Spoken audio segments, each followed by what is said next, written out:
मैं राजकुमार आनंद, मैं दिल्ली सरकार में मंत्री हूं। मेरे पास 7 पोर्टफोलियो हैं। आम आदमी पार्टी का जन्म ही भ्रष्टाचार के खिलाफ आंदोलन से हुआ था, लेकिन आज ये पार्टी खुद भ्रष्टाचार के दलदल में फंस चुकी है। मेरे लिए मंत्री पद पर रहकर इस सरकार में काम करना असहज हो गया है। मैं अब इस पार्टी, इस सरकार और अपने मंत्री पद से इस्तीफा दे रहा हूं, क्योंकि मैं इन भ्रष्ट आचरणों में अपना नाम नहीं जुड़वाना चाहता। मैं राजकुमार आनंद, मैं दिल्ली सरकार में मंत्री हूं। मेरे पास 7 पोर्टफोलियो हैं, लेकिन आज मैं बहुत व्यथित हूं।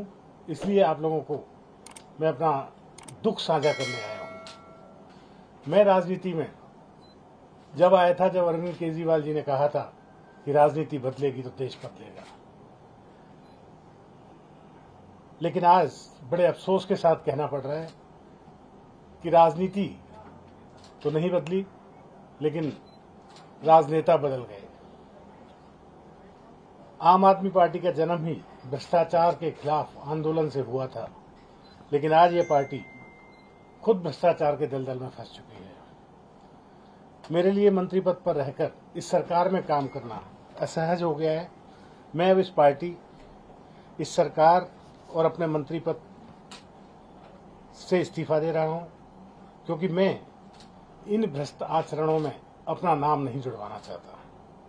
मैं नहीं समझता कि हमारे पास शासन करने की कोई नैतिक ताकत बच गई है। बाबा साहेब डॉक्टर भीमराव अम्बेडकर ने पे बैक टू सोसाइटी का जीवन मंत्र दिया था। उसी के वजह से मैं एक व्यापारी होते हुए भी एनजीओज में आया, एमएलए बना, जनप्रतिनिधि बना, मंत्री बना कि लोगों की सेवा होगी। लोग और मैं यहाँ आया ताकि पे बैक टू सोसाइटी को सच्चे अर्थों में साकार कर सकूं। इसी उद्देश्य से मैं आम आदमी पार्टी और अरविंद केजरीवाल जी के साथ खड़ा हुआ, जो बाबा साहेब के आदर्शों पर चलने की बात करते हैं।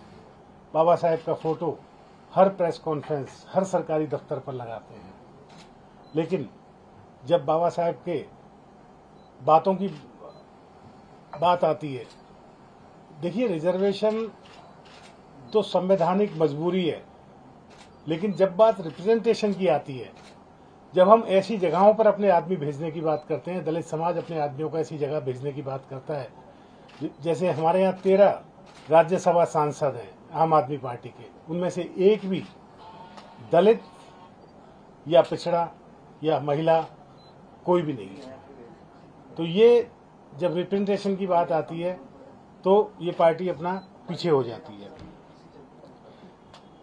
जैसे पिछले दिनों विधानसभा ने बहुत सारे फेलोज की भर्ती की, जिसमें लाखों रुपए सैलरी थी, हजारों नहीं लाखों रुपए सैलरी थी, 2-2 लाख रुपए सैलरी थी, और उसमें दलितों को कोई भी जगह नहीं दी गई, दलितों को बिल्कुल नहीं लिया गया उसमें। तो मैं SC ST का भी मंत्री हूं, समाज कल्याण मंत्री भी हूं। अगर ये मेरे होते हुए ये सब काम ना हो तो मुझे नहीं लगता कि मेरा यहाँ होना जायज है।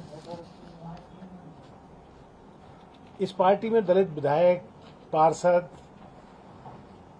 और मंत्री का कोई सम्मान नहीं है। इनके अग्रणी जो नेता हैं उनमें कोई भी दलित नहीं है, कोई भी संगठन में दलित नहीं है, जो ऊंचे संगठन है, किसी राज्य का प्रभारी दलित नहीं है। ऐसे हालात में सब अपने आप को, सभी दलित प्रतिनिधि अपने आप को ठगा हुआ महसूस करते हैं। हालांकि बात यह नहीं है कि मैं ऊंची जाति और नीची जाति की बात कर रहा हूं। हम सब एक इंक्लूसिव सोसाइटी में रहते हैं।